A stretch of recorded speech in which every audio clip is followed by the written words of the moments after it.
स्वागत है आप सभी का एसएसपी क्लास 6 में, जहां आज हम लोग स्टार्ट करते हैं हेरिडिटी एंड इवोल्यूशन।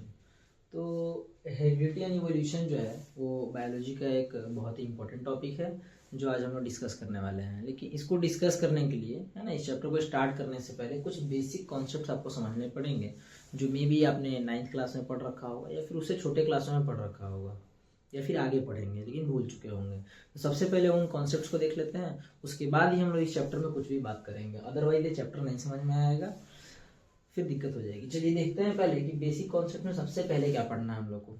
जैसा कि आप सभी को मालूम होगा कि ह्यूमन सेल जो होते हैं उनके अंदर 46 क्रोमोसोम्स होते हैं। तो ये क्रोमोसोम्स जो होते हैं वो कैसे बनते हैं, है ना, क्योंकि बचपन से जो है वो डीएनए, क्रोमोसोम, क्रोमैटिन, ये कुछ कुछ शब्द जो है आप सुनते आ रहे होंगे 8th क्लास में, 9th क्लास में और 10th क्लास में आपने सुना होगा। तो यहाँ पे तीन चीज़ों के बीच में कन्फ्यूजन है कि डीएनए क्या है, देन उसके बाद क्रोमैटिन क्या है, और उसके बाद जो है वो क्रोमोसोम क्या है। तो ये चीज ये बार बार आती है क्योंकि क्या स्टार्टिंग से पढ़ते आ रहे हैं कि हमारे अंदर 46 क्रोमोसोम्स है ना, लेकिन ये 46 क्रोमोसोम्स है तो ये एक्चुअली में डीएनए से ही बनते हैं, है? तो इसकी क्या प्रोसेस होती है बनने की, डीएनए से कैसे क्रोमोसोम बनता है, सेल में एक्चुअली में डीएनए होता भी है ना, डीएनए के फॉर्म में एग्जिस्ट करता है कि नहीं है। तो सबसे पहले मैं आपको बता दूं कि हमारे सेल के अंदर जो है डीएनए आइदर आपको क्रोमैटिन के फॉर्म में दिखेगा या फिर क्रोमोसोम के फॉर्म में दिखेगा। डीएनए ऐसे इंडिविजुअली एग्जिस्ट नहीं करता है, उसके रीजंस मैं बताऊंगा क्यों ऐसा होता है। तो हमें या तो क्रोमैटिन देखने को मिलेगा या फिर क्रोमोसोम देखने को मिलेगा। उसमें भी मोस्ट ऑफ द टाइम आपको जो है वो सेल के अंदर क्रोमैटिन देखने को मिलता है। जब सेल डिवाइड करने वाला होगा, है ना, सेल डिवीजन जब हो रहा होगा उसी टाइम आपको क्रोमोसोम दिखेगा। अदरवाइज जो है आपको सेल्स में जनरली ऐसे क्रोमोसोम देखने को नहीं मिलते हैं। तो सबसे पहले बात करते हैं कि अगर 46 क्रोमोसोम्स है ना, हम लोग ह्यूमंस की बात कर रहे हैं, अदर ऑर्गेनिजम्स में अलग अलग क्रोमोसोम का नंबर होता है, तो हम लोग बात कर रहे हैं ह्यूमंस की। तो अगर ह्यूमन में 46 क्रोमोसोम्स होते हैं, अब क्रोमोसोम्स जो होते हैं वो डीएनए के बने होते हैं। इट मीन्स हर एक क्रोमोसोम को बनाने के लिए जो है वो एक इंडिविजुअल डीएनए होना चाहिए, एक सिंगल डीएनए होना चाहिए। तो ये बात बिल्कुल सही है। अगर 46 क्रोमोसोम है तो ऐसे 46 छोटे छोटे डीएनए होंगे जो हर एक क्रोमोसोम को जो है बना रहे होंगे। तो सबसे पहले समझना, मतलब देखिए जरा लिंक कीजिए टॉपिक को। सबसे पहले आपको समझना पड़ेगा ये डीएनए है क्या, है ना। जैसे डीएनए समझ में आएगा तब जाके आपको क्रोमैटिन समझ में आएगा, फिर क्रोमैटिन समझ में आएगा, देन उसके बाद क्रोमोसोम समझ में आएगा। और जब तक ये सब नहीं समझ में आएगा बहुत दिक्कत होगा। मेंडल के कोई भी लॉ जो है आप पढ़ तो लीजिएगा, रट लीजिएगा, पर समझ में नहीं आएगा। अगर समझना है अच्छे से तो पहले इन सभी बेसिक टर्म्स को पहले क्लियर करते हैं। तो देख लेते हैं, हम लोग डीएनए से स्टार्ट करते हैं, देन देखेंगे क्रोमैटिन और क्रोमोसोम को।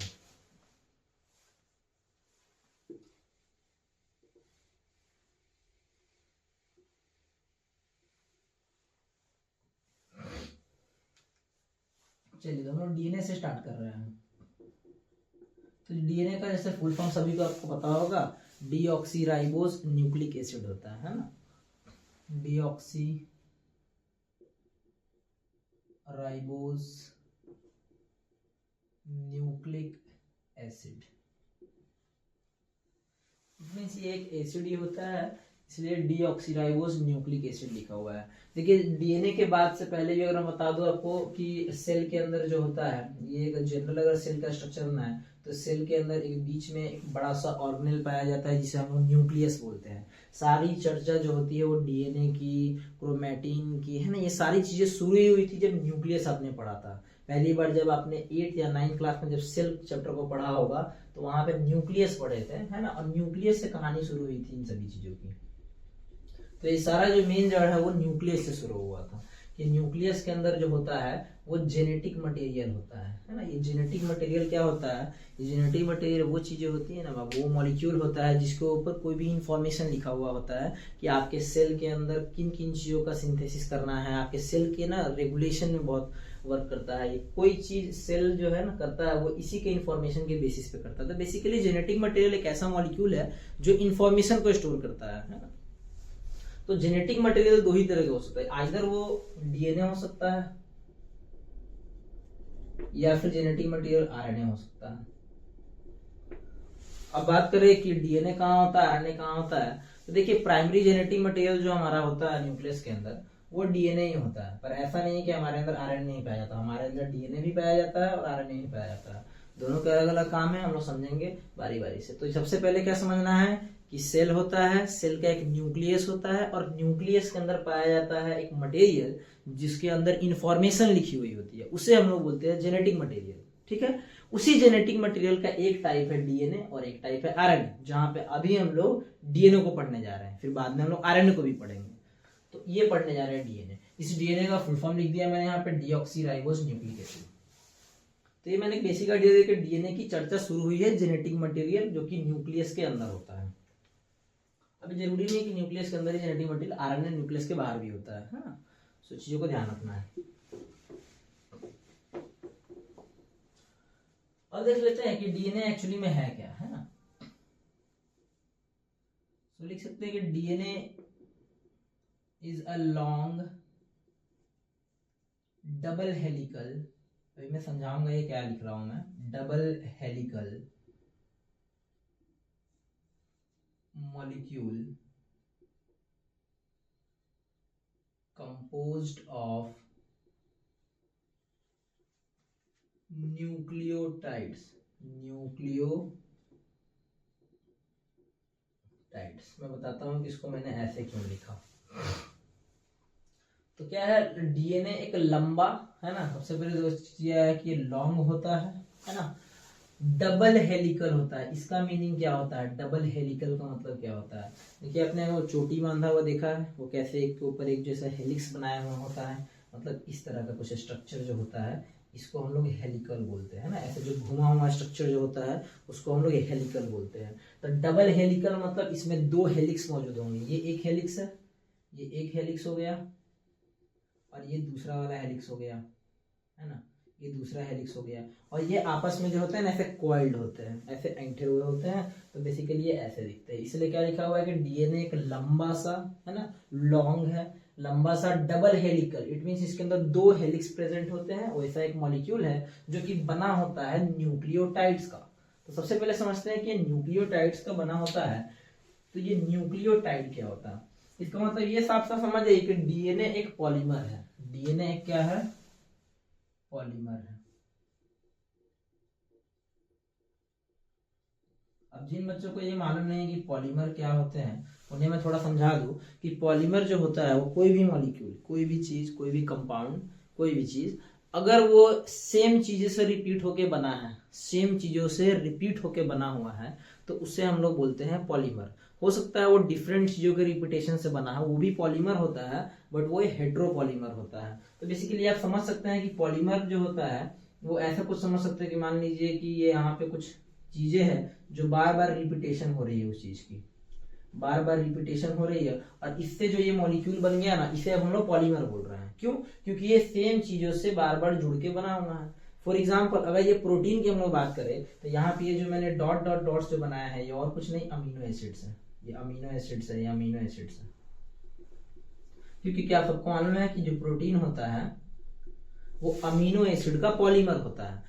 पॉलीमर का मतलब protein amino acid, amino acid, amino acid से मिलकर बना हुआ है, एक चेन लाइक स्ट्रक्चर होता है जो अमीनो एसिड्स का बना होता है। तो पॉलीमर वर्ड का मतलब होता है मेनी यूनिट्स, है ना, पॉलीमर। ध्यान से देखिए जरा, पॉली मतलब मेनी, अंबर मतलब यूनिट्स। तो बहुत सारे यूनिट्स के रिपीटेशन से कोई अगर मॉलिक्यूल बना हो तो उसे हम लोग पॉलीमर बोलते हैं। आपका डीएनए में कुछ ऐसे ही होता है। डीएनए के जो लॉन्ग थ्रेड होते हैं ना, ये एक किसी सिंगल यूनिट को बार बार रिपीट करने से बनते हैं। तो ये समझते हैं कि वो क्या है जिसके रिपीटेशन से, जैसे अमीनो एसिड के रिपीटेशन से आपका प्रोटीन बनता है। और अगर सिंप्लीफाई कर दूं तो जैसे आपने कोई माला देखा होगा, मोती का माला, तो उसे मोती का माला क्यों बोलते हैं, क्योंकि वो मोतियों से मिलके बना होता है, उसके अंदर ऐसे मोती लगे होते हैं बहुत सारे। सो मोती को माला को आप समझ सकते हैं कि मोती का माला एक पॉलीमर की तरह है जो कि मोती मोती मोती से मिलकर बना हुआ है, मतलब एक चीज से रिपीट होकर बना हुआ, बार बार चीजों का रिपीटेशन हो रहा है, उससे वो बना हुआ है।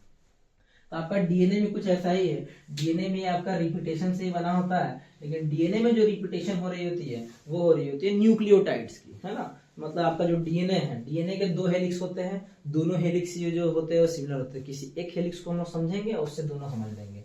जैसे देखिए हम लोगों ने अभी बोला कि डीएनए के 2 हेलिक्स होते हैं, एक ये होता है और एक ये होता है।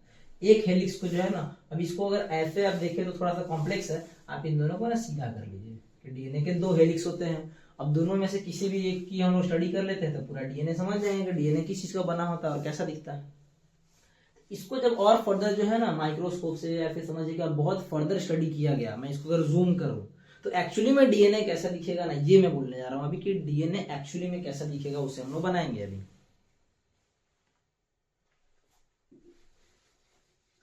तो सबसे पहले हम लोगों ने देखा कि डीएनए जो है वो पॉलीमर है न्यूक्लियोटाइड का। DNA is a polymer of nucleotide. देखिए मैंने न्यूक्लियोटाइड को कुछ ऐसा लिखा है यहाँ पे, न्यूक्लियोटाइड, टी इसमें बड़ा लिखा है, क्यों? क्योंकि आपको समझना है कि जो न्यूक्लियोटाइड जो होता है, ये न्यूक्लियोटाइड कोई बहुत सिंपल मॉलिक्यूल नहीं है। ये न्यूक्लियोटाइड इटसेल्फ जो होता है, सबसे पहले थोड़ा ज्यादा कॉम्प्लेक्स करने से पहले ये समझ लीजिए कि डीएनए का एक हेलिक्स जो होता है वैसे बना होगा, एक न्यूक्लियोटाइड, फिर एक न्यूक्लियोटाइड, एक न्यूक्लियोटाइड, ऐसे ही करके बहुत सारे न्यूक्लियोटाइड्स जुड़ते चले जाएंगे और ये आपका डीएनए का एक स्ट्रैंड रेडी हो गया। उसी तरीके से फिर यहाँ पे ये न्यूक्लियोटाइड, ये न्यूक्लियोटाइड, ये न्यूक्लियोटाइड, ऐसे न्यूक्लियोटाइड्स आपस में जुड़ते चले जाएंगे और ये आपका डीएनए का 2 हेलिक्स रेडी हो गया। फिर आपस में इनको जो है, इन्हीं को आपस में ऐसे रैप कर दीजिए, ऐसे घुमा दीजिए, है ना, तो ये बन जाएगा आपका फाइनली। और इनके बीच में जो होता है ना कुछ बॉन्ड्स भी होते हैं जो आपस में जुड़े होते हैं, है ना, ये आपस में ऐसे जुड़े भी होते हैं। तो ये एक मैंने एक बेसिक आइडिया दे दिया कि आपका डीएनए कुछ ऐसा बना होता है। किस चीज का बना हुआ है? न्यूक्लियोटाइड्स का। अगर हर एक हेलिक्स की बात करें, एक स्ट्रैंड की, है ना, डीएनए के 2 स्ट्रैंड होते हैं, एक स्ट्रैंड 2 स्ट्रैंड होते हैं। हर एक स्ट्रैंड जो होता है वो डीएनए का वो न्यूक्लियोटाइड से ही मिलके बना है। पर न्यूक्लियोटाइड इतना सिंपल नहीं होता है, जितना मैंने सर्कल बना दिया है इतना सिंपल नहीं होता है। न्यूक्लियोटाइड खुद जो न्यूक्लियोटाइड है वो 3 चीजों से मिलके बना है, इसलिए मैंने टी को थोड़ा बड़ा लिखा है कि nucleotide is made up of 3 components. Nucleotide 3 components का, 3 कंपोनेंट्स का मिलके बना होता है। जरा देखते हैं कि न्यूक्लियोटाइड वास्तव में कैसा दिखता है। तो देखिए न्यूक्लियोटाइड को मैं भी एक आपको, है ना, एक पिक्चर में रिप्रेजेंटेशन करके बता रहा हूँ कि न्यूक्लियोटाइड कैसा दिखता है। बहुत डिटेल नहीं जा रहा है कि न्यूक्लियोटाइड एक्चुअली कैसा दिखता है, मैं एक रफ सा बना रहा हूँ कि न्यूक्लियोटाइड के अंदर 3 चीजें होती है।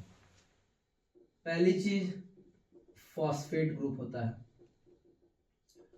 अब जब तक आपको ये नहीं समझ में आएगा कि न्यूक्लियोटाइड किस चीज का बना है, आपको ये नहीं समझ में आया कि डीएनए नेगेटिवली चार्ज क्यों होता है, डीएनए के ऊपर नेगेटिव चार्ज क्यों होता है, क्यों उसे पॉजिटिव प्रोटीन के अराउंड लपेटा जाता है, तो पहले डीएनए का जो चार्ज होता है ना वो यहाँ से निकल के आएगा कॉन्सेप्ट, तो ये समझना जरूरी है। तो ये जो होता है न्यूक्लियोटाइड वो 3 कंपोनेंट्स का मिलकर बना है, मतलब फॉस्फेट ग्रुप, साथ में यहाँ पे शुगर। अब यहाँ बता नहीं रहा हूँ कि मैं कौन सा शुगर होता है ना, डीऑक्सीराइबोज शुगर क्या है वो सब नहीं, बस सिंपल समझिए शुगर। और एक चीज होता है और जिसको हम लोग बोलते हैं nitrogenous base, nitrogenous base, nitrogenous base, है ना, नाइट्रोजिनस बेस। इन 3 चीज का आपका बना होता है न्यूक्लियोटाइड। तो अगर मैं न्यूक्लियोटाइड की शक्ल बनाऊं यहाँ पे किस तरह का दिखता है यहाँ पे, तो कुछ वो ऐसा दिखता है। जहां भी न्यूक्लियोटाइड में ऐसे ड्रॉ करूंगा, आप समझ जाइए कि मैं एक न्यूक्लियोटाइड ड्रॉ कर रहा हूँ जिसका एक कंपोनेंट हो गया, ये जो सबसे पहले बनाया मैंने, ये शुगर है। ये आपका न्यूक्लियोटाइड का बनाया मैंने, शुगर बना दिया। फिर आपको बना देना है फॉस्फेट ग्रुप। तो फॉस्फेट ग्रुप को मैं ऐसे कर दूंगा, सीधा पी लिख दूंगा, तो आपको समझ जाना है कि ये न्यूक्लियोटाइड का ये फॉस्फेट ग्रुप है। और नाइट्रोजिनस बेस को ना मैं ऐसे शॉर्टकट में दिखाऊंगा, यहाँ पे N लिख दूंगा मैं, तो ये आपको समझ जाना है कि ये नाइट्रोजिनस बेस है। तो जहां भी मुझे न्यूक्लियोटाइड बनाना होगा मैं कुछ ऐसा बनाऊंगा। ये ऐसा दिखता है आपका एक न्यूक्लियोटाइड, एक न्यूक्लियोटाइड आपका ऐसा दिखता है। ये एक सिंगल न्यूक्लियोटाइड का बात है, एक सिंगल न्यूक्लियोटाइड का मैंने यहाँ पे पिक्चर बनाया है कि एक सिंगल न्यूक्लियोटाइड ऐसा दिखता है। और इन चीजों को रिपीट कर करके आपका एक डीएनए बना हुआ है। आप समझ रहे हैं चीजों को कैसे हो रहा है? इस चीज को रिपीटेशन से, इस चीज को बार बार जोड़ जोड़ के जो है आपका डीएनए बना हुआ है। डीएनए इतना सिंपल मॉलिक्यूल नहीं है, समझिए पहले बात को। तो ये मैंने आपको बना दिया कि एक न्यूक्लियोटाइड ऐसा दिखता है। अब चलिए इसी को जोड़ के जरा देखते हैं कि डीएनए कैसा दिखता होगा, है ना। डीएनए अगर इससे जोड़ के बना है तो कैसा दिखेगा।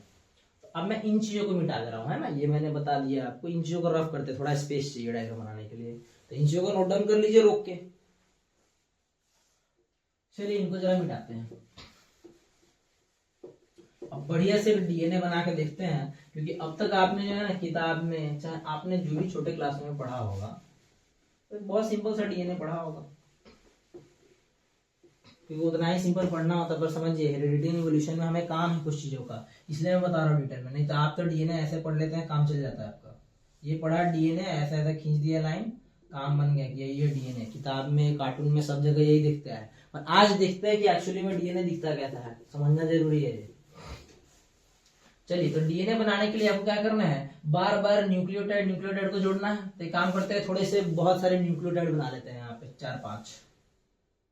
तो शॉर्टकट में मैंने बनाना बता दिया कि कैसे बनाएंगे न्यूक्लियोटाइड को, ये दिखा दिए। ये नाइट्रोजिनस बेस हो गया, ये आपका शुगर हो गया, मैं लिखता हूँ ये शुगर, ये नाइट्रोजिनस बेस, और ये हो गया आपका फॉस्फेट। अच्छा, सेम ऐसा ही शुगर, नाइट्रोजिनस बेस, और ये मैंने बना दिया फॉस्फेट। शुगर, नाइट्रोजिनस बेस, और ये बना दिया मैंने फॉस्फेट ग्रुप। ऐसे ही करके थोड़ा 2-4 और बनाते हैं, थोड़ा सब्र रखिए, ये टॉपिक आपको एकदम क्लियर हो जाएगा, है ना, बात समझ रहे हैं। ये टॉपिक बहुत अच्छे से क्लियर हो जाएगा, आपको दोबारा कभी नहीं पढ़ना होगा, ये समझिए। ये मैंने अगेन यहाँ पे बनाया शुगर, नाइट्रोजिनस बेस, फॉस्फेट। तो ये मेरा रेडी हो गया। एक और न्यूक्लियोटाइड, ये सभी क्या बना रहा हूं मैं, न्यूक्लियोटाइड न्यूक्लियोटाइड न्यूक्लियोटाइड न्यूक्लियोटाइड। अभी जब आप बड़े क्लास में जाइएगा तो और डिटेल पढ़िएगा ना, इसमें एक एक बॉन्ड पढ़िएगा एकदम डिटेल में, उतना डिटेल में नहीं जा रहा है, बेसिक स्ट्रक्चर देख रहे हैं हम लोग।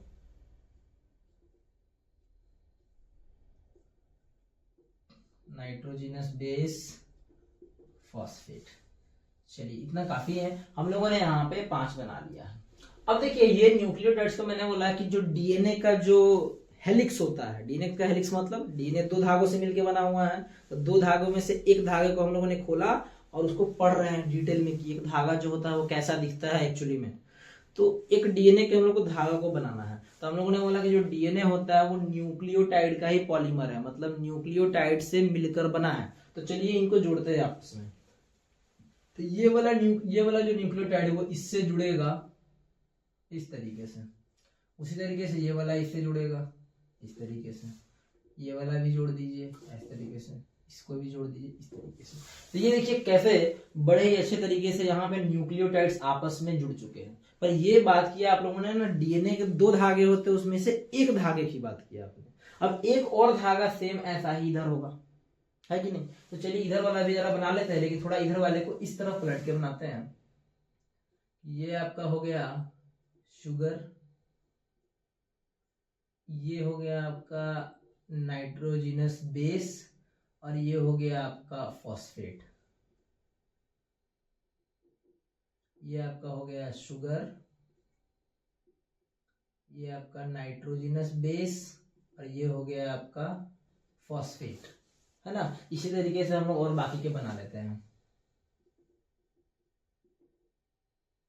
ये फॉस्फेट, ये नाइट्रोजिनस बेस। देखिए इसमें थोड़ा सा पेशेंस रखना होगा टॉपिक में, बाकी आपको टॉपिक बड़ा अच्छे से समझ में आ जाएगा, इसकी टेंशन नहीं लेनी है आपको, पेशेंस बस थोड़ा सा रखिए टॉपिक। चलिए लास्ट वन, ये हो गया शुगर, ये फॉस्फेट, ये नाइट्रोजिनस बेस। यहाँ पे नाइट्रोजिनस बेस छूट गया, बना लेते हैं। ये सभी शुगर है, मैं सब पे नहीं लिख रहा हूँ, मैं बस शुरू वाले में लिख दे रहा हूँ। तो ये मैंने फिर से यहाँ पे 1 2 3 4 5 न्यूक्लियोटाइड बना दिया। ऐसे ना हजारों लाखों, है ना, करोड़ों, ऐसे बहुत सारे हो सकते हैं। ठीक है, मैं आपको समझा रहा हूँ, इसलिए डीएनए का एक छोटा सा हिस्सा मैं आपको केवल जूम करके दिखा रहा हूँ, पूरा डीएनए बनाने की यहाँ पे जरूरत नहीं है। डीएनए बहुत लंबा होता है और डीएनए के अंदर ऐसे कई हजारों लाखों होते हैं। चलिए, तो डीएनए के जो 2 स्ट्रैंड होते हैं, जब भी आप कार्टून बनाते हैं तो आपने गौर किया होगा, डीएनए के 2 स्ट्रैंड्स को आपस में आप ऐसे जोड़ते हैं, याद है ऐसे। ये जो बीच में एक्चुअली में आप जैसे सीढ़ी ऐसा जो बना देते हैं बीच में, ये एक्चुअली में बॉन्ड्स होते हैं, है ना। एक्चुअली में बॉन्ड्स होते हैं जो इनके बीच में बने होते हैं, इनके बीच में बने होते हैं। ये नाइट्रोजिनस बेस के बीच में ये बॉन्ड्स बने होते हैं, ये इनके बीच में बॉन्ड्स होते हैं। ये देखिए, अब देखिए, तो वास्तव में ऐसा आपका डीएनए दिखता है, और ऐसा ही करते करते नीचे तक जो है पूरा न्यूक्लियोटाइड जुड़ता चला जाएगा। यहाँ भी नीचे तक न्यूक्लियोटाइड जो है वो जुड़ता चला जाएगा, नो डाउट। देखिए इनको पहले जोड़ दिए यहाँ पे, है ना, ये जुड़ा नहीं है तो जोड़ लीजिए यहाँ पे इस वाले स्ट्रैंड को। तो इसी तरीके से आपका चलता जाएगा और ये एक्चुअली में आपका क्या बन गया, यहाँ पे डीएनए होगा। तो ये डीएनए का ना एक्चुअल स्ट्रक्चर हो गया, ये डीएनए का एक्चुअल स्ट्रक्चर हो गया कि डीएनए जो होता है। अब देखिए डीएनए का डेफिनेशन को रिकॉल कीजिए, जो मैंने स्टार्टिंग में आपको लेक्चर का जब स्टार्टिंग था तो उस समय लिखा था कि डीएनए इज अ लॉन्ग, है ना, तो लॉन्ग डीएनए एक लंबा डबल हेलिकल देखिए एक हेलिक्स ये रहा, एक हेलिक्स ये रहा, डबल हेलिकल मॉलिक्यूल होता है जो किसका बना होता है, न्यूक्लियोटाइड्स का बना होता है। देख लीजिए न्यूक्लियोटाइड्स का ही बना हुआ है आपका डीएनए। तो ये चीज समझ में आया आपको, डीएनए आपका एक्चुअली में कैसा दिखता है और आप अब तक कैसा देखते आ रहे थे। तो ये समझना अभी बहुत जरूरी है कि इस तरीके से। अब जरा समझिए कि ये जो न्यूक्लियोटाइड होता है ना, ये यहाँ पे एक जो न्यूक्लियोटाइड की आप बात कर रहे हैं हम, अब क्योंकि आप 10th क्लास में हैं और आपने जो है वो ये नाइट्रोजनस बेस और ये फॉस्फेट, अब क्योंकि आप 10th क्लास में हैं तो बहुत सारी चीजें केमिस्ट्री में आप पढ़ चुके होते हैं। अब आपको मालूम है कि फॉस्फेट या फॉस्फोरिक एसिड जो होता है वो क्या होता है। ये शुगर है बाबू। तो ये जो फॉस्फेट जिसको मैं बड़े आसानी से पी लिख के सर्कल कर दे रहा हूँ ना, वो इतना इजी नहीं है। वो एक्चुअली में आपका फॉस्फोरिक एसिड है, यानी कि H3PO4, ये फॉस्फोरिक एसिड है। तो इस फॉस्फोरिक एसिड को फॉस्फेट ग्रुप क्यों बोल रहे हैं, क्योंकि आप थोड़ा सा डिटेल में बाद में जानिएगा, पर ऐसा समझिए इसका अगर स्ट्रक्चर बनाऊं मैं तो वो कुछ ऐसा बनता है।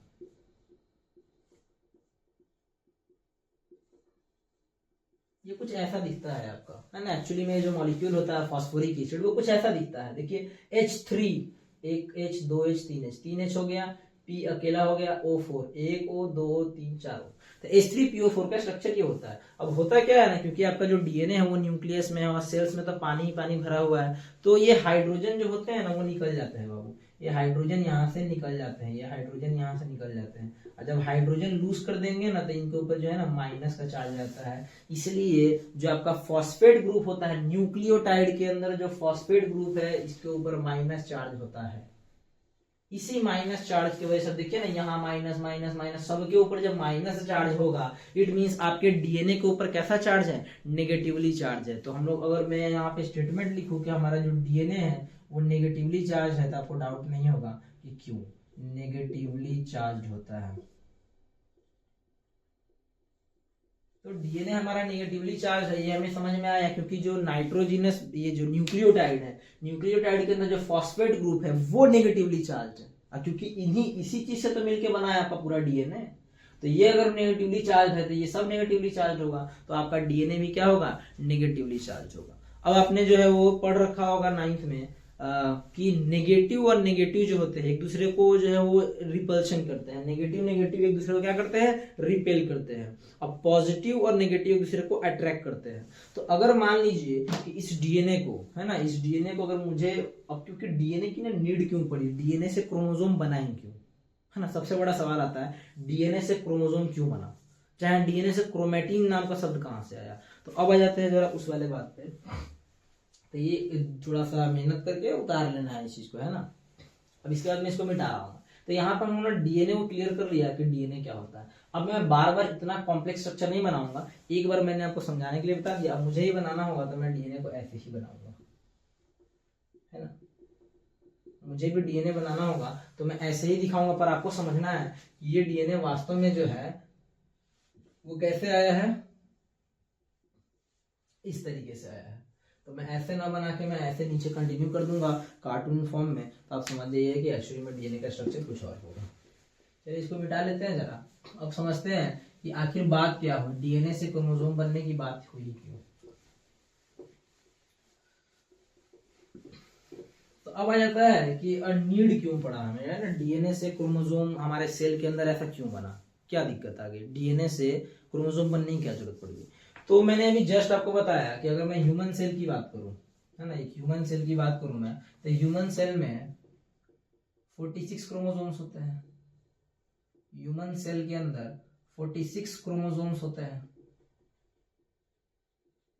अब देखिए मैं ये जो 46 क्रोमोसोम लिख रहा हूँ ये ह्यूमन सेल्स में मैं स्पर्म और ओवम को जो है वो बात नहीं कर रहा हूँ। मुझे मालूम है कि स्पर्म और ओवम में क्या होते हैं, हाफ नंबर हो जाता है, 23 क्रोमोसोम्स होते हैं। मैं बाकी अपने शरीर के जो है बाकी सेल्स की बात कर रहा हूँ, है ना, सोमैटिक सेल्स जिन्हें बोलते हैं, उन्हें हम लोग सेक्स सेल या फिर जर्म सेल बोलते हैं। ये जो बोल रहा हूँ मैं, बाकी के जो भी नॉर्मल बॉडी की जो सेल्स है उन्हें हम लोग बोलते हैं कि उनमें 46 क्रोमोसोम्स है। अब हर एक क्रोमोसोम जो होता है वो डीएनए से बना हुआ है, हर एक क्रोमोसोम एक डीएनए से बना हुआ है। मतलब 46 क्रोमोसोम होने का मतलब कि छोटे छोटे 46 डीएनए होना, छोटे छोटे 46 डीएनए होना, छोटे छोटे 46 डीएनए से आपका 46 क्रोमोसोम बना होगा।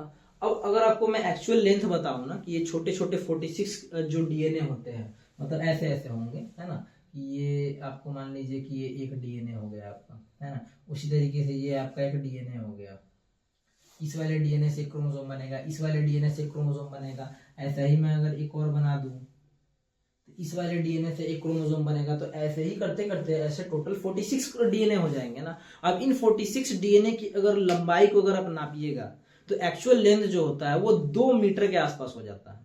तो आप समझिए कि 2 मीटर जो होता है वो काफी लंबा होता है, लगभग लगभग 1 मीटर जो होता है इस हाथ के बराबर होता है, इतना इतना लगभग 1 मीटर होता है। तो इतना और अगर आप कीजिएगा तो 2 मीटर होगा। तो 2 मीटर तो बहुत बड़ा लेंथ हो गया ना। अब इतने बड़े डीएनए को, 2 मीटर लंबे डीएनए को अगर आपको संभाल के रखना है सेल के अंदर, है ना, बारी बारी पे उसको जो है वो पढ़ना भी है, उसके अंदर क्या लिखा हुआ है उससे पढ़ के कुछ चीजें सेल के अंदर बन भी रही होंगी, तो हमें व्यवस्थित ढंग से रखना पड़ेगा। क्योंकि सेल देखिए ना कितना छोटा है, कहाँ ये 2 मीटर का लंबा डीएनए और हमारा सेल इतना छोटा कि हमें दिखाई भी नहीं पड़ता। उतने छोटे सेल के अंदर, उसमें भी उस सेल के अंदर नहीं रखना है, उस सेल के अंदर एक न्यूक्लियस है, मतलब सेल इतना बड़ा है अगर तो न्यूक्लियस उससे भी छोटा हुआ। उस न्यूक्लियस के अंदर मुझे 2 मीटर लंबा अगर डीएनए रखना है, एकोमोडेट करना है, इट मीन्स मैं डीएनए को ऐसे फैला के इतना लंबा तो नहीं रख सकता। डीएनए को मुझे क्या करना पड़ेगा, छोटा करना पड़ेगा, कंडेंस करना पड़ेगा, लपेटना पड़ेगा, कुछ तो करना होगा। तो अगर मैं यूं ही डीएनए, अगर डीएनए सेल के अंदर यूं ही जो है इकट्ठा होकर एकदम गोला सा बन जाता तो ठीक है, कोई दिक्कत नहीं है, एडजस्ट तो हो जाता। लेकिन दोबारा डीएनए को सेल डिवीजन के टाइम में जब सेल का बंटवारा होगा तो डीएनए का भी तो आधा आधा बंटवारा होगा, उस टाइम क्या करोगे, उलझ जाएगा। वो तो धागा है बिल्कुल, जैसे पतंग उड़ाए और रस्सी उसी बस लेकर आया घर में, जैसे तैसे फेंक दिए, फिर दोबारा पतंग उड़ा पाओगे, नहीं हो पाएगा। क्यों, रस्सी को सुलझा ही नहीं पाओगे ना, खींचोगे या तो रस्सी टूट जाएगा, नहीं तो उसमें नॉट्स बन जाएंगे, है ना, गांठ पड़ जाएगा, वो सुलझेगा ही नहीं। तो इसका मतलब डीएनए से क्रोमोसोम बनने का नीड क्यों आया, क्योंकि हमें दिखा कि भाई बहुत सारा डीएनए है, एक सेल के अंदर 46 डीएनए है छोटे छोटे, उन सभी का अगर मिला जुला के पूरा 46 का ऐसे डॉट डॉट करके मैं 46 डीएनए बोल दूं, इन सभी का एक मैं टोटल लेंथ ले लूं तो ये टोटल लेंथ जो होता है अप्रोक्सीमेटली 2 मीटर के आसपास आता है, 1.8 समथिंग कुछ लिखा होता है ना, 2 मीटर के आसपास। 2 मीटर होना बहुत लंबा हो गया। इतने बड़े जो चीज है इसको मुझे क्या करना है, एक सेल के अंदर एक छोटा सा न्यूक्लियस है उसके अंदर मुझे समेट के रखना है पूरे डीएनए को। तो कॉम्प्लेक्स चीज है ना, इतनी बड़ी चीज को इसमें रखना। तो मुझे यहाँ पे नीड पड़ी ना कि मुझे अब डीएनए की पैकेजिंग करनी पड़ेगी, ऐसे नहीं चलेगा, डीएनए की पैकेजिंग करनी पड़ेगी। तो नेक्स्ट टॉपिक निकल के आता है यहाँ पे, क्योंकि आपने डीएनए को अच्छे से समझ लिया है। नेक्स्ट टॉपिक हम लोग पढ़ते हैं डीएनए की पैकेजिंग, है ना, पैकेजिंग ऑफ डीएनए। अभी डीएनए खत्म नहीं हुआ, अभी डीएनए पे ही हम लोग DNA chromosome, DNA versus chromosome पढ़ रहे हैं बेसिकली। डीएनए क्रोमोसोम में अभी पूरा डिफरेंस क्लियर नहीं हुआ है। अब आ जाते हैं नेक्स्ट टॉपिक पे। तो ये समझना है कि हमारे सेल के अंदर एक सिंगल लंबा सा डीएनए नहीं होता है। हाँ, अगर आपको लग रहा था अब तक कि एक सेल के अंदर एक कंप्लीट लंबा सा डीएनए होता है तो फिर इससे 46 क्रोमोसोम कैसे बनेगा, और फिर 46 अगर बन जाएगा तो एक दूसरे से जुड़ा हुआ रहेगा क्या, तो 46 अगर एक दूसरे से जुड़ा है तो बांटोगे कैसे उसको सेल डिवीजन के टाइम में। छोटे छोटे छोटे छोटे 46 डीएनए होते हैं। अगर मान लो किसी ऑर्गेनिज्म के अंदर 20 क्रोमोसोम है, इट मीन्स उसके अंदर छोटे छोटे स्मॉल स्मॉल 20 डीएनए होंगे, उसी 20 डीएनए से 20 क्रोमोसोम बन रहा होगा, है ना। ये चीज फंडा क्लियर रखना है। चलिए, तो अब हम लोग का नेक्स्ट हेडिंग है यहाँ पे packaging of DNA. Packaging of DNA ये बहुत इंपॉर्टेंट टॉपिक है। यहीं से आपका सारे के सारे डाउट्स यहाँ पे क्लियर हो जाएंगे कि क्या है ये डीएनए, क्या है क्रोमैटिन और क्या होता है क्रोमोसोम। ये सारी चीजें यहीं क्लियर हो जाएगी एक टॉपिक में सब कुछ। तो अगर मैं काफी डिटेल में लेके चलूं किस तरीके से जो है पैकेजिंग हो गई है ना। तो आपको मालूम होगा कि 46 जो है छोटे छोटे, अगर मैं यहाँ पे डीएनए की पैकेजिंग में एक ह्यूमन सेल का रेफरेंस मान के चल रहा हूँ, मतलब मैं किसको मान के चल रहा हूँ कि एक ह्यूमन सेल की बात कर रहे हैं जिसके अंदर 46 क्रोमोसोम्स होते हैं। तो मैं यहाँ पे छोटे छोटे 46 क्रोमोसोम से हर एक डीएनए से क्रोमोसोम बना के नहीं दिखाऊंगा। मान लेते हैं कि 46 डीएनए में से एक डीएनए को मैंने पिक किया, उससे मैं तुम्हें एक्सप्लेन कर रहा हूँ। तो मान लो कि एक डीएनए उठाया, अब तुम्हें मालूम है कि एक्चुअल डीएनए जो है वो बहुत कॉम्प्लेक्स रहेगा, मैं उसको बनाऊंगा नहीं उतना कॉम्प्लेक्स डीएनए। तो मैं यहाँ पे एक सिंपल सा डीएनए बना लेता हूँ, ऐसा डीएनए बना लेता हूँ। बाद में मैं इतना भी कॉम्प्लेक्स डीएनए नहीं बनाऊंगा, बाद में मैं सिंपल जो है ना एक लाइन खींच दूंगा, इसी का मतलब समझ जाना कि ये डीएनए है ऐसा वाला, है ना। क्योंकि जहां पे मुझे कॉम्प्लेक्सिटी लगेगी कि समझाना वहां पे ज्यादा जरूरी है, डीएनए का स्ट्रक्चर उतना जरूरी नहीं है समझाना, तो वहां पे मैं सिंपल एक लाइन से भी डीएनए को दिखा दूंगा। तो वहां पे ये नहीं समझना है कि डीएनए के 2 स्ट्रैंड है तो एक स्ट्रैंड क्यों होगा, नहीं, मैंने बना दिया है ना, इसको मैं कभी कभी लाइन जैसा भी खींच दूंगा। तो वहां पे आपको समझ जाना है कि वो लाइन जैसा खींचा हुआ वो डीएनए ही है। चलिए, तो यहाँ पे समझ जाते हैं कि ये आपका डीएनए है, डीएनए के बीच में ये बॉन्ड्स थे, याद कीजिए मैंने बनाया था वहां पे।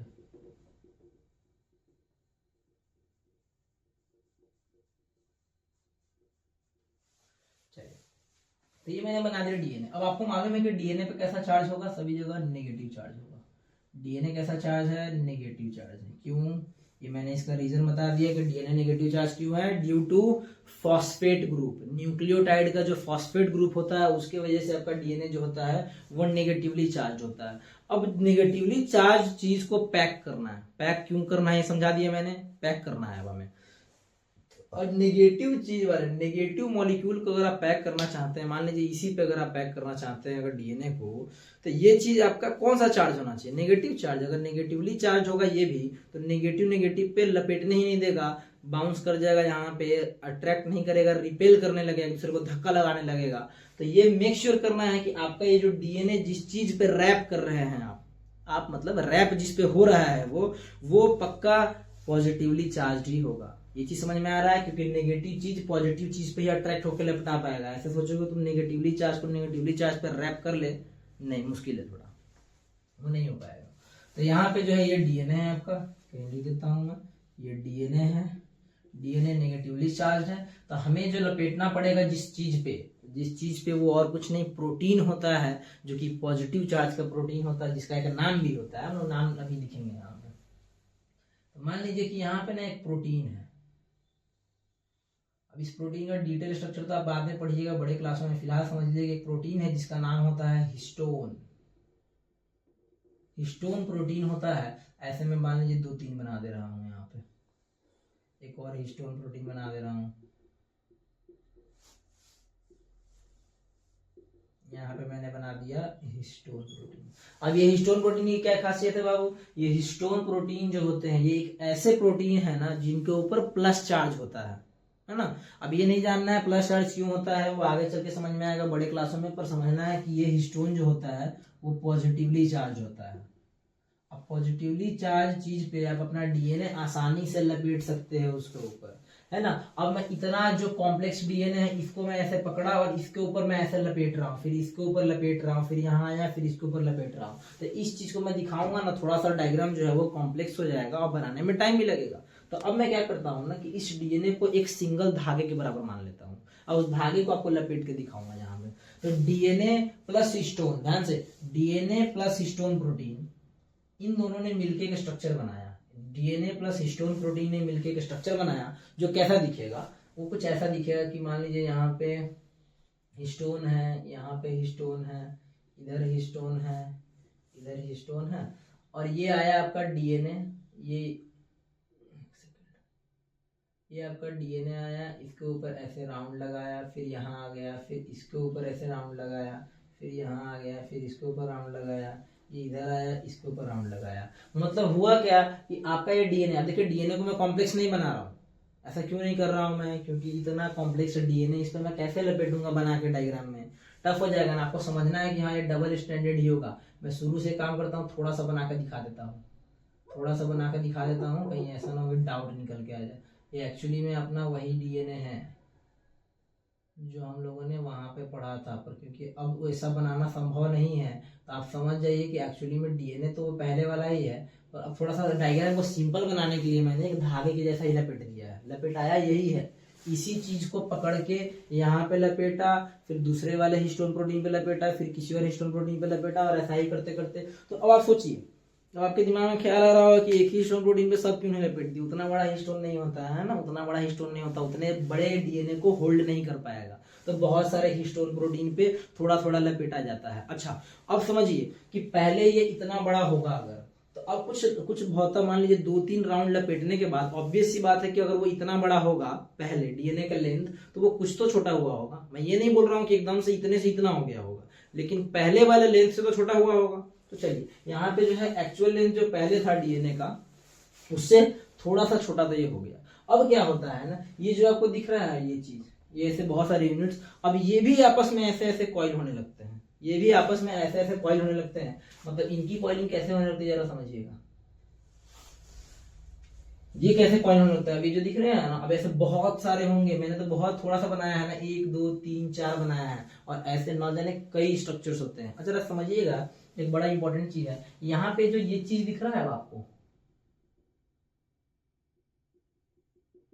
ध्यान से समझिएगा इस चीज को, ये जो चीज आपको दिख रहा है पूरा,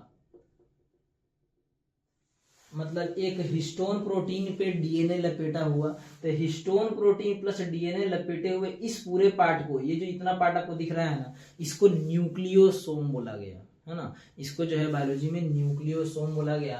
तो कभी ये नाम अगर आपको दिखाई पड़े कि क्या होता है न्यूक्लियोसोम, तो न्यूक्लियोसोम जो होता है वो और कुछ नहीं होता है, हिस्टोन के ऊपर जब डीएनए लपेटा जा जाता है ना, जैसे ये है हिस्टोन, अब मेरे पास लपेटने के लिए कुछ है, चलिए ये देखिए, जैसे ये मान लीजिए हिस्टोन प्रोटीन है, अब इसके ऊपर जो है ना, हिस्टोन प्रोटीन के ऊपर ऐसे मान लीजिए डीएनए को लपेट दिया गया, ये डीएनए को लपेट दिया गया, तो ये जो इतना हिस्सा दिख रहा है ना, ये हिस्टोन प्रोटीन प्लस ये लपेटा हुआ डीएनए, ये वाला डीएनए नहीं, ये वाला डीएनए नहीं, सिर्फ ये हिस्टोन प्रोटीन जो मार्कर अभी है यहाँ पे, हिस्टोन प्रोटीन और इसके ऊपर लपेटा गया डीएनए, इन्हीं दोनों को मिला के हम लोग क्या बोलते हैं, न्यूक्लियोसोम बोलते हैं, जो कि यहाँ पे मैंने रिप्रेजेंट किया है न्यूक्लियोसोम को।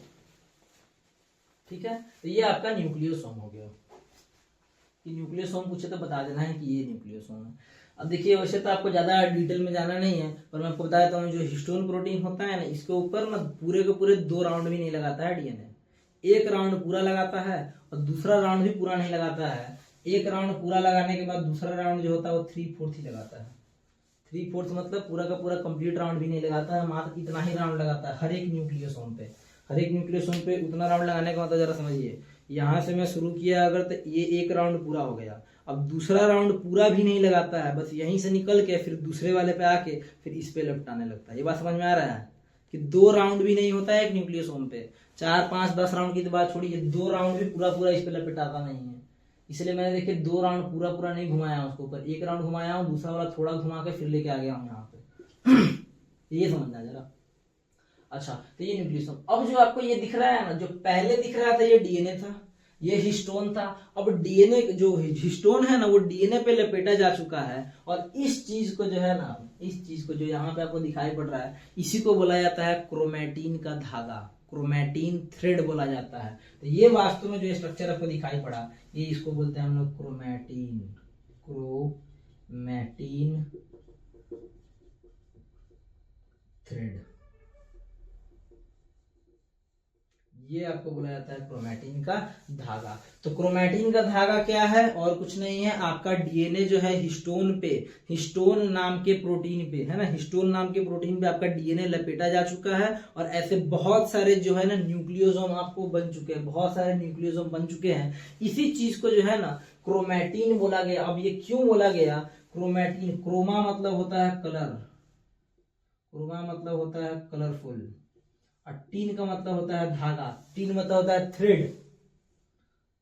तो एक्चुअली में जिन साइंटिस्ट ने है ना क्रोमाटिन, तो क्रोमैटिन इनका नाम ही क्यों पड़ गया, जब वो देख रहे थे ना माइक्रोस्कोप से न्यूक्लियस के अंदर एक नॉर्मल सेल जो डिवाइड नहीं कर रहा था अभी, डिवाइड से करने से पहले जब सेल को देख रहे थे ना, तो उनको न्यूक्लियस के अंदर कुछ चमकीले चमकीले जो है ना रंगीन धागे दिखाई पड़े। वो रंगीन धागे एक्चुअली उन्होंने जो देखा था वो डीएनए नहीं देखा था, क्योंकि डीएनए मैंने बताया ना, डीएनए तो ऐसे स्वतंत्र रूप से, इंडिविजुअल रूप से जो होता है, इंडिविजुअली एग्जिस्ट ही नहीं करता, क्योंकि डीएनए बहुत लंबा है, वो जब भी दिखेगा तुम्हें वो हिस्टोन के ऊपर लपेटा हुआ ही दिखेगा। मतलब जिस साइंटिस्ट ने देखा था ना एक्चुअली में जो कलरफुल थ्रेड्स को, वो कलरफुल थ्रेड्स और कुछ नहीं थे, वो यही क्रोमैटिन्स थे। तो उन्होंने कलरफुल देखा था, कलरफुल के लिए क्रोमा वर्ड उठा लिया, क्योंकि धागो जैसा पतला पतला दिखा उन्हें, तो उन्होंने टिन और इससे एक नाम दे दिया कि मैंने न्यूक्लियस के अंदर क्रोमैटिन देखा है।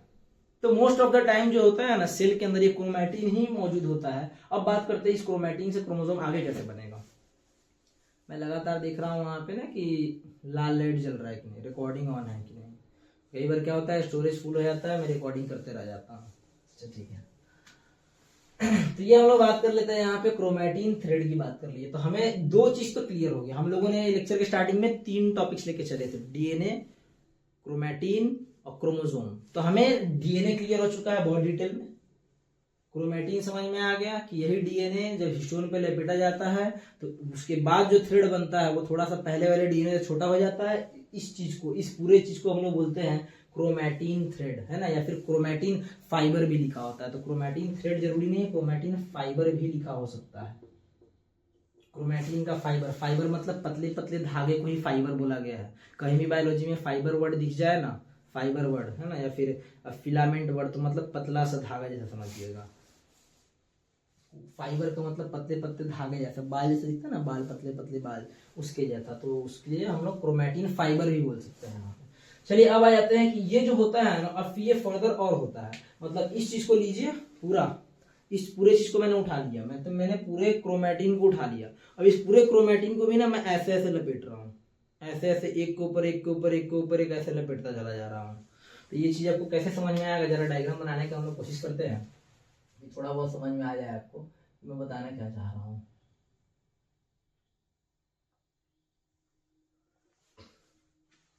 ठीक है, थोड़ा बहुत समझ में। इसके बाद में ना फोटो भी लगा दूंगा आपको, ये जो चीज बता रहा हूँ इसका मैं फोटो लगा दूंगा वीडियो में ही, जिससे आपको पता चल जाएगा कि मैं कहना क्या चाहता हूँ। अब एक्चुअली में जो मैंने यहाँ पे बनाया है ना, ये वास्तव में ये क्रोमैटिन है। ये छोटे छोटे छोटे छोटे जो बना रहा हूँ मैं, ये न्यूक्लियोसोम है ये। क्यों? क्योंकि ये न्यूक्लियोसोम वाले इन लंबे धागों को भी जो है ना ऐसे ऐसे ऐसे ऐसे चपोत दिया गया है और ज्यादा, ताकि ये और छोटे हो सके, ताकि ये और छोटे हो सके, और ऐसे कर दिया गया। फिर उसके बाद जो होता है, जो मोटा सा धागा तैयार होता है ना, अब देखिए जो ये जो कॉइलिंग होती है, तुम जो पैकेजिंग हम लोग कर रहे हैं डीएनए की, ये ना बहुत छोटे लेवल पे नहीं होती है, काफी ज्यादा कंडेंस किया जाता है। अब जो है ना उसको ऐसे लपेटा गया। मान लीजिए कि जो क्रोमैटिन बन के मेरे पास रेडी हुआ, उस क्रोमैटिन को भी जो है ना किसी चीज के ऊपर नहीं लपेटा गया, क्रोमैटिन आपस में ही और ज्यादा लपेट के जो है ना क्रोमैटिन खुद छोटा हुआ अपने आप में। अब मान लो कि ये जो क्रोमैटिन बना हुआ है वो कुछ ऐसा दिख रहा होगा वास्तव में, ये देखो, ये देखो ऐसा कुछ दिख रहा होगा क्रोमैटिन, ऐसे लपेटा हुआ एक दूसरे के ऊपर। अब ये क्रोमैटिन फिर आपस में और ऐसे ऐसे लपटाता है। मतलब अल्टीमेटली ये इतना ज्यादा छोटा हो जाता है, इतना ज्यादा कंडेंस हो जाता है ना, कि एकदम मोटे मोटे जो होते हैं ना क्रोमैटिन के फाइबर बन जाते हैं। उन्हीं मोटे मोटे क्रोमैटिन के फाइबर से कुछ और प्रोटीन्स बीच में आगे आते हैं उसको थोड़ा सा फोल्ड करने के लिए, और अल्टीमेटली आपका जो ये चीज होता है बहुत सारी फोल्डिंग्स के बाद, तो मैं इस वाले पिक्चर को पर्टिकुलर मिटा रहा हूं मैं, ये आपको जो मैं फोटो लगाऊंगा ना तो उसके अंदर आपको दिख जाएगा। तो अल्टीमेटली हमें समझ में आया ना कि ये जो क्रोमैटिन है, ये क्रोमैटिन जो है वो इतना ही नहीं रह जाता है, ये अपने आप को और छोटा करता है, फिर लंबा सा बन जाता है इतना, फिर उसको भी फिर और लपेटता है। फाइनली छोटा करते करते जो है ना, फाइनली छोटा करते करते वो कुछ ऐसा बन जाता है।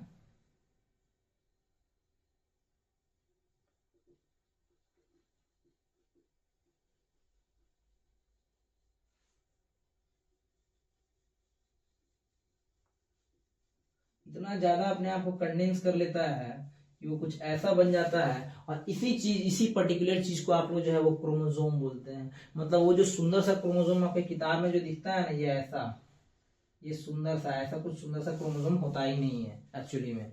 वो जब साइंटिस्टों ने जब इसको देखा ना माइक्रोस्कोप से, तो समझ में नहीं आया कि उन्हें एक पिक्चोरियल रिप्रेजेंटेशन कैसा दिया जाए। तो उन्होंने क्या किया ना, इसी के बॉर्डर्स को लिया, ऐसे बॉर्डर्स को पकड़ा और एक डायग्राम बना के दे दिया कि भाई जो पढ़ने वाला है उसको समझ में भी आना चाहिए, तो ऐसा कुछ बना के दे दिया। लेकिन एक्चुअली में ऐसा रहता है, यहाँ पे थोड़ा सा पतला रहता है, बाकी जो रीजन होते हैं वो काफी ज्यादा जो होते हैं ना, वैसे बहुत घनी जो है वो कंडेंसेशन हो रही होती है। अब वास्तव में ये इस चीज से ही मिलके बना है ये क्रोमोसोम। तो क्रोमोसोम जो होता है वो कुछ ऐसा दिखता है। ये आपका फाइनली बन गया क्या, क्रोमोसोम।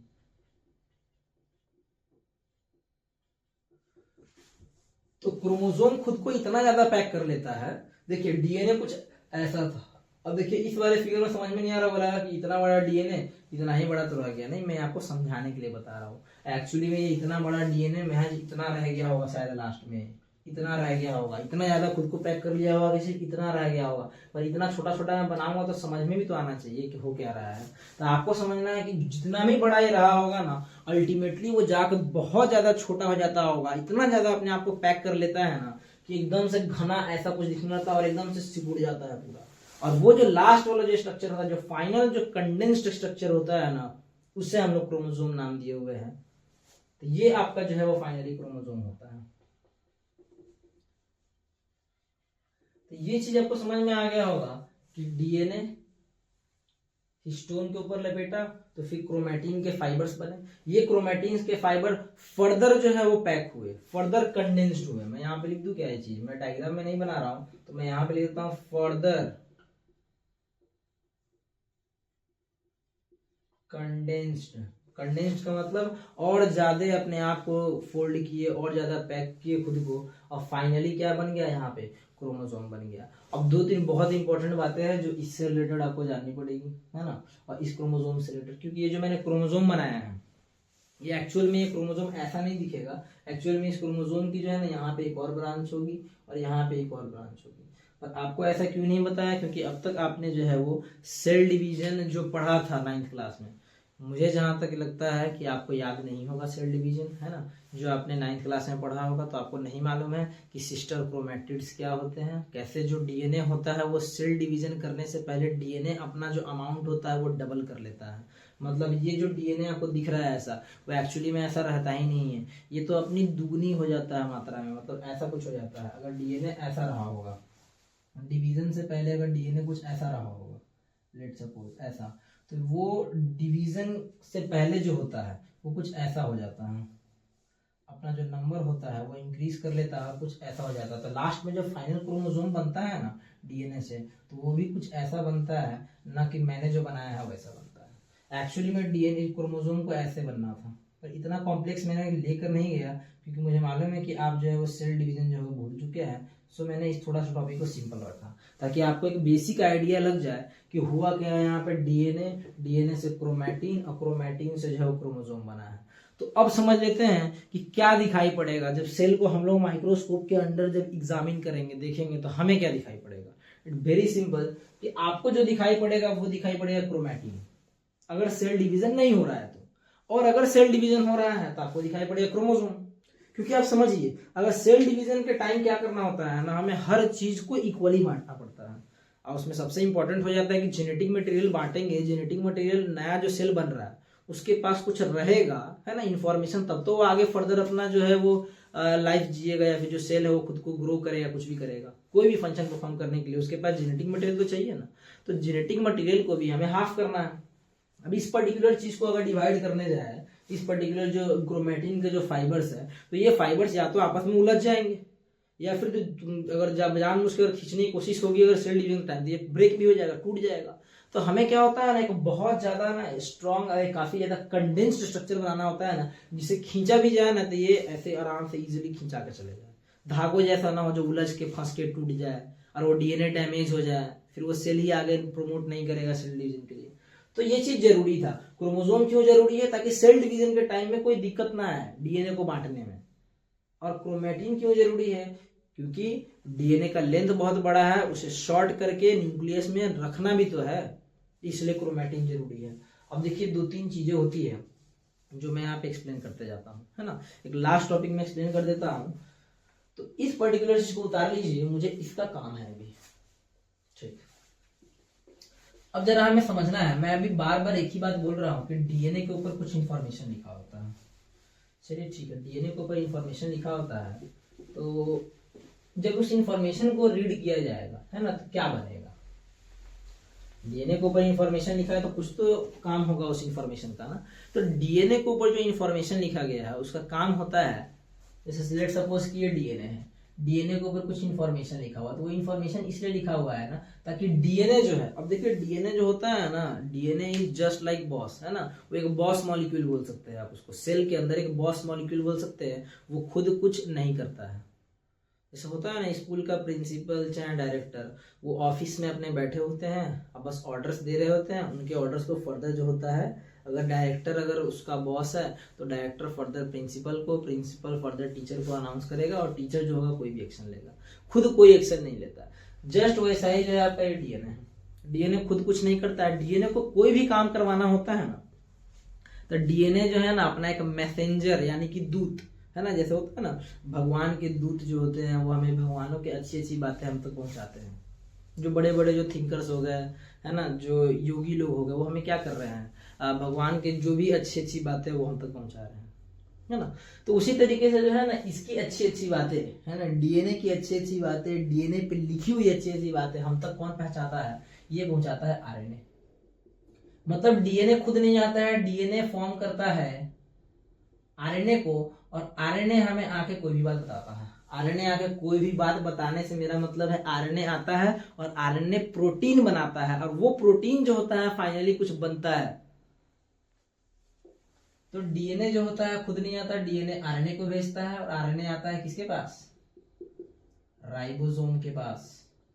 तो राइबोसोम जो होता है वो आरएनए पे लिखी हुई चीजों को पढ़ता है। जो आरएनए कहां से बनकर आया है, डीएनए से। मतलब डीएनए पे जो लिखा हुआ था वही आरएनए पे लिखा हुआ है, और उसी को पढ़ के राइबोसोम जो होता है वो प्रोटीन बना देता है।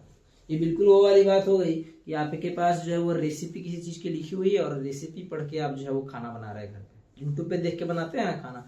जस्ट लाइक वैसा ही यहाँ पे डीएनए से आरएनए बना, आरएनए राइबोसोम के पास गया, तो आरएनए के ऊपर जो कुछ लिखा हुआ था उसको पढ़ के राइबोसोम ने क्या बना दिया, प्रोटीन बना दिया। तो मेन काम डीएनए का क्या है बाबू, प्रोटीन बनवाना। प्रोटीन बनाएगा, यही प्रोटीन जो है आगे चल के कुछ भी करेगा। यही प्रोटीन आगे चल के हमारे शरीर का कोई दूसरा हिस्सा बनाएगा, सेल के अंदर कुछ बनाएगा, एंजाइम बना सकता है, कुछ भी बनाना होगा, प्रोटीन अल्टीमेटली काम करता है, ये डीएनए अल्टीमेटली काम कर रहा होता है।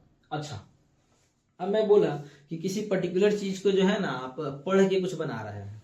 अब जरा समझिएगा यहाँ पे कि किसी चीज को आप जो है ना, मान लीजिए कि यहाँ कुछ लिखा हुआ है, लेट सपोज कि यहाँ पे अगर कुछ लिखा हुआ है, इसे पढ़ के आपको कोई चीज बनाना है, तो ये पढ़ने के लिए ये चीज खुला रहना चाहिए। अगर मान लीजिए कि मैं इसको बंद कर दूँ ऐसे, है ना, लेट सपोज कि मैंने इसको बंद कर दिया,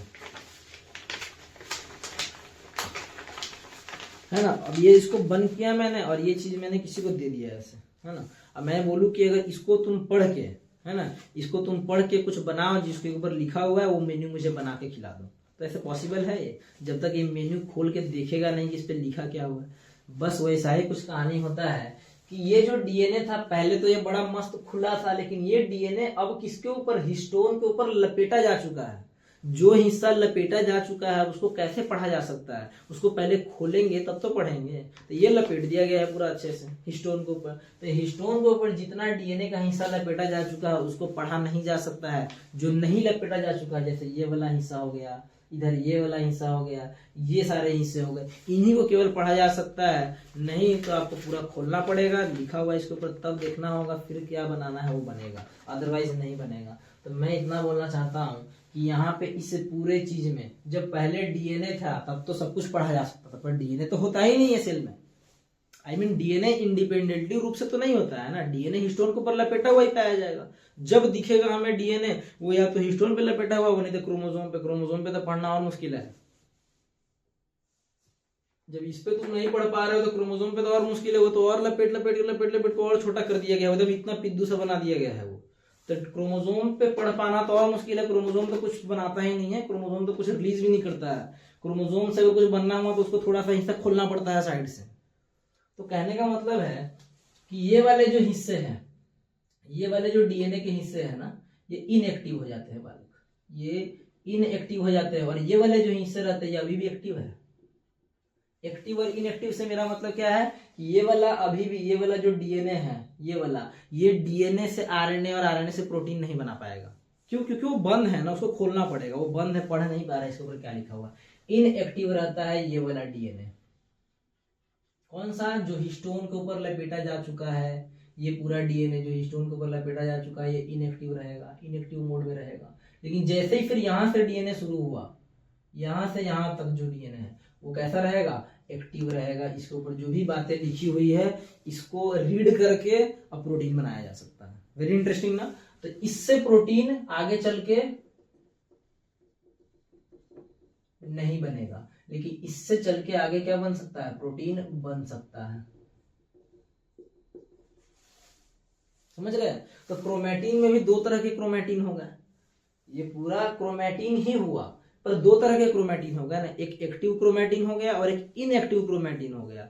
एक्टिव क्रोमैटिन जो होता है वो प्रोटीन फॉर्मेशन में भाग लेता है, पार्टिसिपेट करता है, जबकि इनएक्टिव जो क्रोमैटिन है वो प्रोटीन को बनाने में पार्ट नहीं लेता है, हिस्सा नहीं लेगा, वो प्रोटीन को नहीं बना पाता है। तो इनएक्टिव वाले को बोला जाता है हेट्रोक्रोमैटिन और इस वाले को बोला जाता है यूक्रोमैटिन। इनके नाम दे दिए गए है ना, क्रोमैटिन के ना नाम दे दिए गए। क्रोमैटिन जो होते हैं, क्रोमैटिन के दो हिस्से होते हैं, बोल दिया गया था कि क्रोमैटिन के दो हिस्से होते हैं।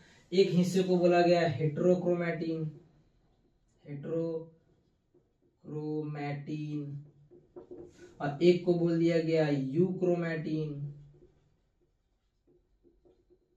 अब एक शब्द मैं हमेशा बोलता हूं कि ये यू शब्द को याद रखा जाए, क्यों, क्योंकि यू शब्द का मतलब क्या होता है, ट्रू। जैसे आपने पढ़ा था ना प्रोकैरियोटिक, यूकैरियोटिक, तो वहां पे भी यू का मतलब क्या था, ट्रू, ट्रू या एडवांस। तो कहने का मतलब है यहाँ पे ये काम कर रहा है कि ये काम कर रहा है, अरे इसको सही लगाना है, यहाँ तो बन ही रहा है प्रोटीन, यहाँ पे कोई दिक्कत नहीं है, यहाँ प्रोटीन बन रहा है, ये एक्टिव है, ये प्रोटीन बना रहा है। तो कहने का मतलब है कि सच में काम कौन कर रहा है, सच में काम ये कर रहा है, ये नहीं कर रहा है। तो सच में काम ये कर रहा है तो इसको बोलो सच्चा वाला क्रोमैटिन, ट्रू क्रोमैटिन बोलो, इसको यू क्रोमैटिन बोलो।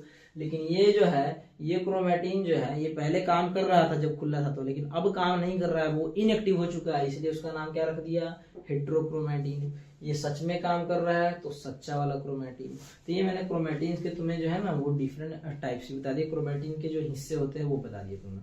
अब तक दो चीजों को नहीं, इनफैक्ट तीन चीजों को हम लोगों ने क्लियर कर लिया है कि डीएनए क्या होता है, क्रोमैटिन फाइबर क्या होते हैं और क्रोमोसोम क्या होते हैं, कौन कौन कब कब बनेगा, ये सभी बता दिया मैंने। डीएनए होता तो है पर इनिशियली होता है, एक बार जो होता है डीएनए, जब देखिए जब डीएनए बन जाता है एक बार तो वो इसके ऊपर लपेट दिया जाता है, किसके ऊपर, हिस्टोन के ऊपर, क्योंकि डीएनए अगर ऐसे रहेगा तो उलझ जाएगा, मुश्किल हो जाएगा उसको दोबारा से सुलझाना।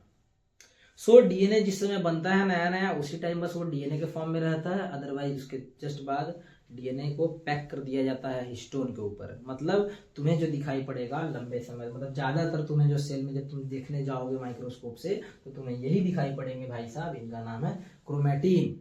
अब उसके बाद अगर कोई दिखाई पड़ेगा तो क्रोमोसोम दिखाई पड़ेगा, अगर क्योंकि सेल डिवाइड कर रहा होगा तो तुम मान लो कि तुम ऐसे समय पे तुम सेल को जाके देखने लगे माइक्रोस्कोप से, जब सेल डिवाइड कर रहा था तुम्हें छड़ जैसे, रॉड जैसे बड़े बड़े स्ट्रक्चर्स दिखाई देंगे, गाढ़े गाढ़े एकदम हाईली कंडेंस्ड स्ट्रक्चर दिखाई पड़ेंगे। वो और कोई नहीं, वो आपके क्रोमोसोम होते हैं, क्योंकि क्रोमोसोम जो होते हैं वो बंटवारा करते टाइम बड़े आसानी होते हैं, इसलिए क्रोमोसोम बनता है। तो ठीक है, इसके बाद हम लोग मिलते हैं जहां पे अब बहुत इंपॉर्टेंट कॉन्सेप्ट डील करेंगे, जीन क्या होता है, एलील क्या होता है। जीन और एलील एक बार आपको समझ में आ गया, जीन और एलील और होमोलोगस क्रोमोसोम। और इसके नेक्स्ट टॉपिक में देखिए 3 लेक्चर्स आएंगे इसके बेसिक, घबराओगे तो ये चैप्टर वैसे भी नहीं होगा, है ना। सभी जगह बेसिक में पढ़ाया हुआ है जो तुम्हारा 10 तक, थोड़ा सा बियॉन्ड नहीं निकलोगे इसमें, इस चैप्टर में अगर थोड़ा सा ऊपर नहीं पढ़ोगे ये बालक चैप्टर नहीं समझ में आएगा, समझ में भी आएगा तो तुम्हें रटना पड़ेगा, फील नहीं आएगा इसका। 2 और बेसिक टॉपिक्स बच गया है, घबराने वाली बात नहीं है। एक टॉपिक आपका रह गया है जीन क्या होता है, एलील क्या होता है, एकदम दिमाग में बैठा दूंगा, टेंशन लेने वाली बात नहीं है। और दूसरा टॉपिक बच गया है आपका सेल डिवीजन, डिटेल में नहीं पढ़ाऊंगा, 9th क्लास में पढ़ना था, पढ़े जिन्होंने ठीक है, जो छोड़ दिए उसमें को भी टेंशन लेने की जरूरत नहीं है। सेल डिवीजन का एक बेसिक आइडिया मैं आपको दे दूंगा जिससे आपको ये समझने में आसानी हो जाएगी ना कि लॉ ऑफ इनहेरिटेंस था, जो मेंडल के लॉज थे ना इनहेरिटेंस के, वो आपको अच्छे से क्लियर हो जाएंगे। अदरवाइज उसको समझा पाना बड़ा मुश्किल है बिना सेल डिवीजन को, है ना, या फिर होमोजाइगस हेट्रोजाइगस इन टर्म्स को भी समझा पाना थोड़ा मुश्किल है। सो हम लोग बात करते हैं नेक्स्ट लेक्चर में अब आगे की तो हम लोग ये वाला पढ़ रहे थे टॉपिक और अचानक से जो है वो मुझे लगा कि स्टोरेज फुल हो जाएगा, मैं बार बार स्टोरेज पे ध्यान दे रहा था, पर यहाँ पे स्टोरेज तो नहीं फुल हुआ, मोबाइल ही ऑफ हो गया है। तो आज हम लोगों ने ये वाला टॉपिक डिटेल में पढ़ लिया है, इसको आप लोग रिवाइज कर लीजिए। मिलते हैं हम लोग नेक्स्ट क्लास में, जहाँ पे जीन और एलील को डिस्कस करेंगे और उसके नेक्स्ट क्लास में हम लोग सेल डिवीजन को स्टडी करेंगे। ठीक है, थैंक यू, गुड नाइट।